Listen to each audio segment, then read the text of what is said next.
મહાપ્રભુજીએ સુંદર ત્યાં શ્રીનાથજીનું મંદિર સિદ્ધ કર્યું. રામદાસ ચૌહાણને મુખિયાજી બનાવી સેવા સોંપી અને કુંમનદાસ અને બધાને કહ્યું કે જો બધા વજવાસીઓ રોજ દૂધ દહીં અહીંયા પધરાવજો અને એ જ શ્રીજીને ભોગ આવશે. અને કુંમનદાસજીને કહ્યું, જો કુંમનદાસ, મારી એવી ઈચ્છા છે કે મારા પ્રભુ બહુ રસિક છે, તો હું તને કાલે મંગલામાં એક વિશેષ સેવા આપીશ. કુંમનદાસજી કે જે કૃપાનાથ. અને જ્યાં સવાર પડી અને મંગલાના દર્શન ખુલ્યા અને મહાપ્રભુજી કહે, જો કુંમન, હું જાણું છું કે તારો સ્વર બહુ મધુર છે અને મારા પ્રભુ તો રસિક શિરોમણી છે, મારા પ્રભુ તો રસિક છે, તો મારી એવી ઈચ્છા છે કે કુંમનદાસ, સૌથી પહેલું પદ આજે મારા શ્રીનાથજીની સામે તમે ગાઓ. અને જો આ જે પદ ગાયું કુંમનદાસજીએ ખંડિતાનું, સાંજ કે સાચે બોર તિહારે. અને આપણે ત્યાં એમ કહેવાય છે કે પુષ્ટિ માર્ગ માટે લોકો એમ કહેતા હોય છે કે પુષ્ટિ માર્ગમાં તો બાલ ભાવનો ક્રમ છે, બાલ ભાવની સેવા છે અને માધુર્ય ભાવ બહુ પછી આવ્યો. પણ આપણે ત્યાં જે સૌથી પહેલું પદ ગવાયું છે કુંમનદાસજીનું, એ માધુર્ય ભાવ અને ખંડિતાનું પદ, સૌથી પહેલું પદ આપણે ત્યાં કુંમનદાસજીએ ગાયું છે. અને જ્યારે દર્શન ખુલ્યા, કુંમનદાસજીને સામે બેસાડ્યા અને કહ્યું, કુંમનદાસ, દર્શન કરો ઓર પદ કાકે વર્ણન કરો.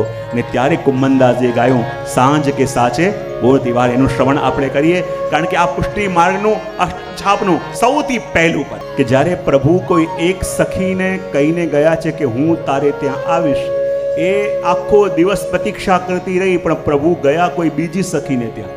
ને જ્યારે પાછા આવ્યા તો પ્રભુના શ્રીઅંગમાં કેટલાક એવા ચિહ્ન છે કે પ્રભુ તો સંતાડે છે, પણ સખીને ખબર છે કે ક્યાં જઈને આવ્યા છે. તો એ ભાવ જે સખીના મનમાં જાગે એને કહેવાય ખંડિતાનો ભાવ. અને આ પદ ખંડિતાનો આ ભાવનું કુંમનદાસજી સૌથી પહેલા ગાયું. અને જો સ્વામીજી શું કહે છે પ્રભુને કે સાંજ કે સાચે બોર તિહારે. અને સાંજ કે સાચે એટલે અહીંયા સ્વામીજી પ્રભુને વ્યંગ કરી રહ્યા છે. અને કુંમનદાસજી દર્શન કરે છે અને દર્શન કરીને અનુભવ કરે છે કે કાલે સાંજે પ્રભુએ સ્વામીજીને એમ કીધું હતું કે હું આપની નિકુંજમાં પધારીશ, અને પ્રભુ ગયા બીજે ક્યાંક. અને એટલે સ્વામીજી કહી રહ્યા છે કે સાંજ કે સાચે બોલ તિહારે, કે હા પ્રભુ, હા શ્રીજી બાબા, આપ તો ક્યારે પણ જુઠ્ઠું બોલો જ નહીં, આપની વાણી તો સદા સાચી હોય. અને આ કેવી રીતે કહી રહ્યા છે? ગુણગાન માટે કે વ્યંગ માટે? અને સ્વામીજી કહી રહ્યા છે કે પ્રભુ, આપ તો આપના જેવું વચન પાલન આ દુનિયામાં કોણ કરે? આપે કીધું હતું કે આપ રાત્રિના મારે ત્યાં પધારશો, અને નિશ્ચિત પ્રભુ પધાર્યા. અને આપના જેવું સત્ય બોલવા વાળું આ જગતમાં કોણ હોય? ત્યારે પ્રભુ કે અરે સ્વામીજી, હું આપને છોડીને ક્યાંય ગયો જ નથી અને આપની પાસે જ હતો, અહીંયા જ છું. એમાં થયું એવું હતું કે જ્યારે સ્વામીજી બિરાજમાન હતા અને પ્રભુ કહે કે એવું કરો, આપ મારા ગોદમાં મસ્તક રાખીને પહોંચી જાઓ. અને જ્યારે સ્વામીજી પ્રભુના ખોળામાં મસ્તક રાખીને પહોંચી ગયા અને સ્વામીજીને પ્રેમના અતિરેકને કારણે એમ લાગ્યું કે નિશ્ચિત મારા પ્રભુ કોઈ સખીને ત્યાં પધારે. અને એટલો વિયોગ થયો કે ઉઠીને જાગ્યા, પણ પ્રભુ સમજાવે છે કે હું તો અહીંયા જ છું. પણ સ્વામીજી માનવા તૈયાર નથી.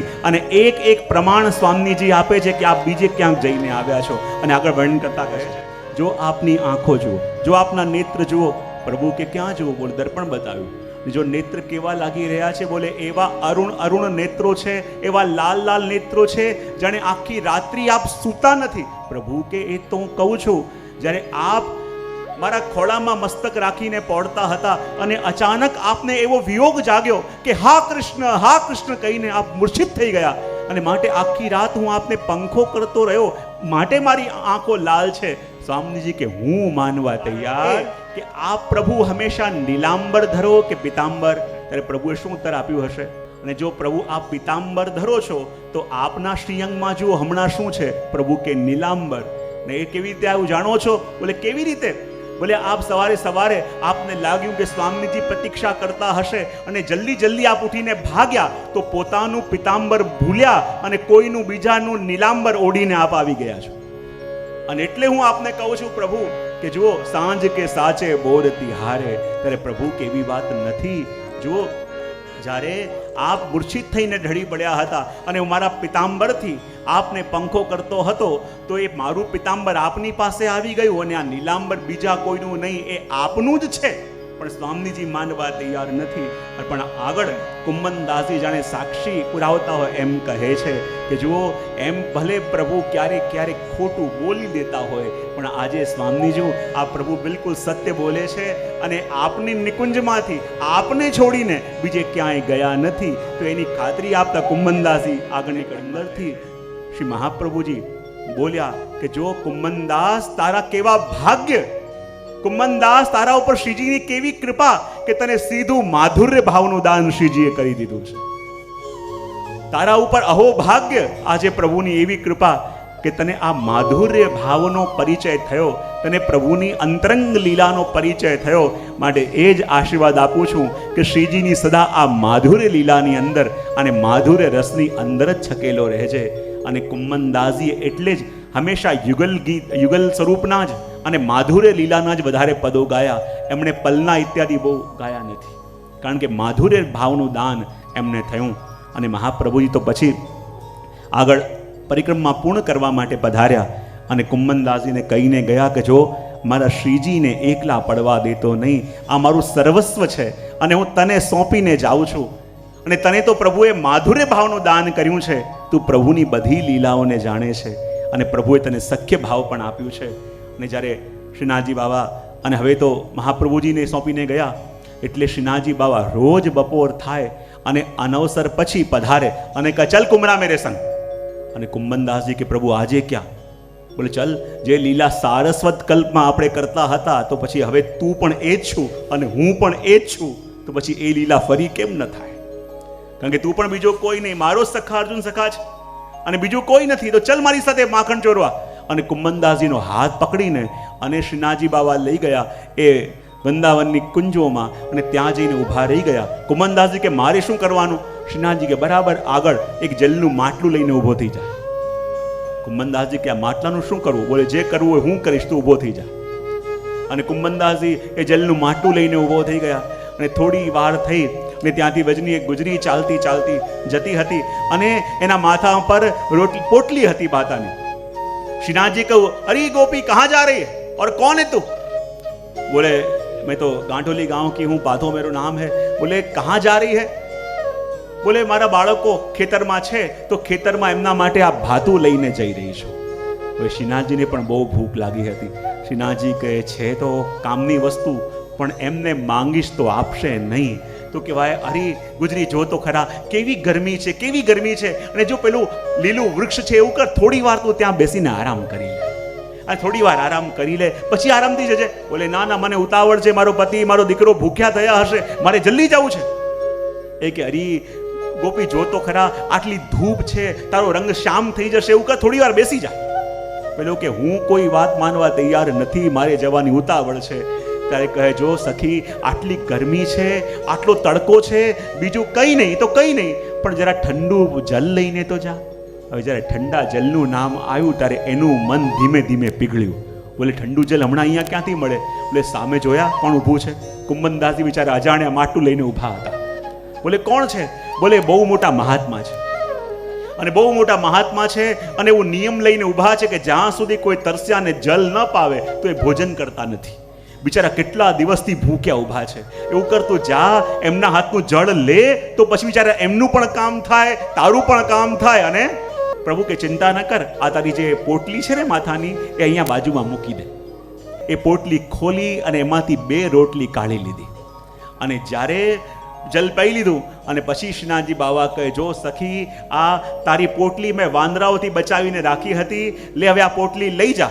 અને જ્યારે પોટલી લઈને પેલી ગઈ, કુંમનદાસજી કે જો આ તારી મહેનતની કમાઈ અને અમારી મહેનતની કમાઈ, એક રોટલી તારી, એક રોટલી મારી. કહે કે અરે એનો પતિ એનો દીકરો ભૂખ્યો રહી જશે. બોલે હું પણ તો ભૂખ્યો હતો. અને જો એ સખી જે પણ બનાવીને લાય છે ને, તને શું બતાવું કુંભન, જો આ રોટી ખાઈને જો કેવી લાગે છે. જ્યારે કુંભનદાસજી ખાધી એટલી મધુર લાગી. શ્રીનાથજી કહે જો આ સખી જ્યારે ઘરે રસોઈ બનાવે છે તો એ જ વિચાર કરે છે કે ક્યારે હું દેવદમનને જઈને અમારી આ રોટલી અરોગાવું, ક્યારે પ્રભુ આવીને મારું સામગ્રી અરોગે. અને એ પ્રેમથી મને યાદ કરતા કરતા આ વસ્તુ અરોગાવે છે અને એટલે તો સામે ચાલીને હું અરોગવા માટે પોતે આવું છું. આજે મોટા મોટા જ્ઞાનીઓ, મોટા મોટા મહાત્માઓ મને કેટલા વેદ મંત્રોથી અરોગાવવાનો પ્રયત્ન કરે, પણ હું અરોગતો નથી, પણ ગોપીઓની રોટલી, ગોપીઓનું માખણ અરોગવા માટે તો હું ભાગતો ભાગતો એની પાછળ આવું છું. અને આવી અનેક અનેક લીલાઓ કરે. અને બીજા દિવસે શ્રીનાથજી બાવા કહે ચલ કુંભન. કુંભનદાસજી કે હવે ક્યાં? બોલે ચલ મારી સાથે. સાથે લઈને ગયા. અને જ્યારે રસ્તા પર ઊભા હતા અને એવી એવી કૃપા કુંભનદાસજીની ઉપર પ્રભુ કરે છે, સામેથી એક ગોપી માથા ઉપર માખણની અને દહીંની માટલી લઈને ચાલતી ચાલતી જાય છે. અને જ્યારે તાજું તાજું માખણની સુગંધ આવતી હતી અને અમારા શ્રીનાથજી બાવાનું મન તો એવું થયું છે કે ક્યારે આ માટલી મને મળે, ક્યારે આ માટલી લઉં. અને જ્યારે ગોપી પાસેથી જાય અને શ્રીનાથજી એકદમ બેસી ગયા અને કહેવા લાગ્યા અરી સખી અરી સખી. બોલે શું થયું? બોલે મારા ચરણમાં કાંટો વાગ્યો છે, તો આ કાંટો તું કાઢી દે, મને બહુ પીડા થાય છે. બોલે કે ચિંતા ન કર, તારા ચરણમાં કાંટો લાગ્યો છે, બોલે આવો અહીંયા. એમ કરીને અને જ્યાં માટલી એને એક હાથમાં પકડી અને એક હાથમાં નીચે ઝૂકી, ત્યારે બરાબર ન થયું તો માટલી લઈને નીચે મૂકી અને પોતે બેસી ગઈ. અને શ્રીનાથજીને કહ્યું એવું કરો, આપના ચરણ મારા ખોળામાં પધરાવી દો. અને ખોળામાં પધરાવી દીધા. અને કાંટો ગોતવાની જગ્યાએ ઠાકોરજીના ચરણો ઉપર શ્રીહસ્ત ફેરવવા લાગી. અને જ્યારે શ્રીહસ્ત ફેરવતા ફેરવતા એ ગોપી મગ્ન થઈ ગઈ તો કુંભનદાસજીને ઈશારો કર્યો કે હવે આવો. અને કુંભનદાસજી આવ્યા અને માખણની માટલીમાંથી માખણ લઈ લઈને અને શ્રીજીને અરોગાવે. શ્રીજીને અરોગાવતા જાય અને પેલી સખી તો એવી ભાવ મગ્ન થઈ ગઈ છે ચરણ પર શ્રીહસ્ત રાખીને. અને જ્યાં શ્રીજી માખણ અરોગે છે અને એની ધાર વહેતી વહેતી જઈને પેલી સખીના મસ્તક ઉપર પડી અને સખી ચોંકી, અરે કનૈયા તું તો મારી માખણ ખાઈ રહ્યો છે દેવદમન, તે કપટ કર્યું મારી સાથે. મને કહ્યું કે કાંટો વાગ્યો છે પણ કાંટો તો ક્યાંય દેખાતો નથી, તે કપટ કર્યો છે મારું માખણ ખાવા. ગોપી કે કપટ તો તે કર્યું. ગોપી બોલે કેમ? શ્રીજી કહે કે જ્યારે કાંટો છે જ નહીં, તને ખબર હતી તો 1 કલાકથી ગોતતી શું હતી? જ્યારે કાંટો હોય ને ગોતે તો સમજમાં આવે ક્યાં વાગ્યો છે. તું જાણે છે કે કાંટો છે નહીં તો પછી ગોતે છે શું? મારા ચરણ કેમ મૂકતી નથી? ને ત્યારે કુંભનદાસજીએ જોયું અને કહ્યું કે જો આ ગોપીને વશ પ્રભુ કેમ છે, કારણ કે જે ચરણની પ્રાપ્તિ માટે મોટા મોટા દેવો તરસે એ ચરણ એમને ન મળે અને એ ચરણ શ્રીજી સ્વેચ્છાએ આ ગોપીઓને સોંપી દે છે. માટે તો આ ગોપીની બરાબરી આ દુનિયામાં કોઈ કરી ન શકે. ચાહે પ્રભુ કોઈને પાસે પણ બિરાજતા હોય, પણ પ્રભુએ પોતાના ચરણ સોંપ્યા છે કોને? બોલે ગોપીને. કોને? ગોપીને. એટલે કહેવાય ને કે પ્રભુ કોણ છે? બોલે ચાલતું ફાળતું કલ્પ વૃક્ષ. કોણ છે? બોલો તો ખરા. ગોપીઓ કહે છે ને કલ્પવૃક્ષ કોને કહેવાય? જેની છાવમાં બેસીએ તો જેવી ઈચ્છા હોય એવું ફલ આપણને કલ્પવૃક્ષ આપે. અને જ્યારે પ્રભુ ચાલતા ચાલતા આવતા હોય તો ગોપીઓ કહે કે આપણી બધી ઈચ્છાઓને પૂરી કરવા વાળું, આપણા બધા અલૌકિક મનોરથો પૂરા કરવા વાળા આ કલ્પવૃક્ષ જો આવી રહ્યા છે. બંને શ્રીહસ્ત એમ હલે છે જાણે આ કલ્પવૃક્ષની 2 શાખાઓ છે. પ્રભુના નેત્ર એમ લાગે છે કલ્પવૃક્ષના આ પુષ્પ છે, પ્રભુના અધર જોઈને લાગે છે આ કલ્પવૃક્ષમાં લાગેલું ફળ છે.